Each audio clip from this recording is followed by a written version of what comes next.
अवैध वाळूचे टिपर पकडल्याने नायब तहसीलदारांना तलाठ्याकडून मारहाण। अर्धपूरचे प्रभारी तहसीलदार राजेंद्र शिंदे यांना तलाठ्याकडून मारहाण। राजेंद्र शिंदे नायब तहसीलदार म्हणून आहेत अर्धपूर येथे कार्यरत। राजेंद्र शिंदे यांनी अर्धपूर पोलीस ठाण्यात दिली तलाठ्याविरुद्ध तक्रार। नांदेडच्या अर्धपूर पोलीस ठाण्यात गुन्हा दाखल करण्याची प्रक्रिया सुरू। अर्धपूर तालुक्यातील महादेव पिंपळगाव येथे कारवाई दरम्यान घडली घटना।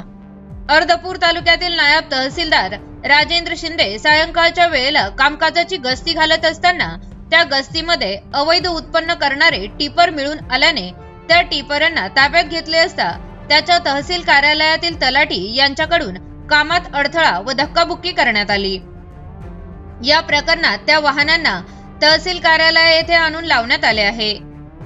पुढील गुन्हा दाखल करण्याची प्रक्रिया अर्धपूर पोलीस ठाण्यामध्ये चालू आहे, अशी माहिती तहसीलदार शिंदे यांनी दिली। सर का मारहाण झाली म्हणजे काय विषय? ही नायब तहसीलदार राजेंद्र शिंदे निवासी नायब तहसीलदार आहे अर्धापूर येथे। अवैध गौण खनिज वाहतुकीचं आमचं पथक होतं। रात्रीला गस्त घालत असताना ओजी पिंपळगाव येथे 4 गाड्या पकडल्या होत्या आम्ही, 3 हायवा आणि 1 टिप्पर।